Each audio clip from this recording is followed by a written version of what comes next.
Hello guys, luluto po tayo ng biko.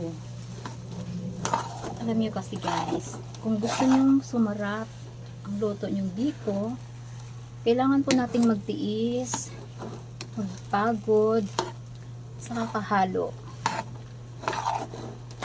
Kailangan kasi guys, 20 minutes mo siyang halo-haluin. Tsaka mo siya tigilan kapag halos hindi na humihiwala yung halos hindi na malaglag yung biko. Kaya wag po natin siyang tigilan sa kakahalo para masarap po siya kainin.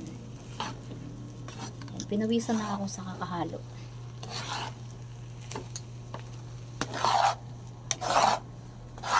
Ito po yung sekreto daw sa pagluto ng biko.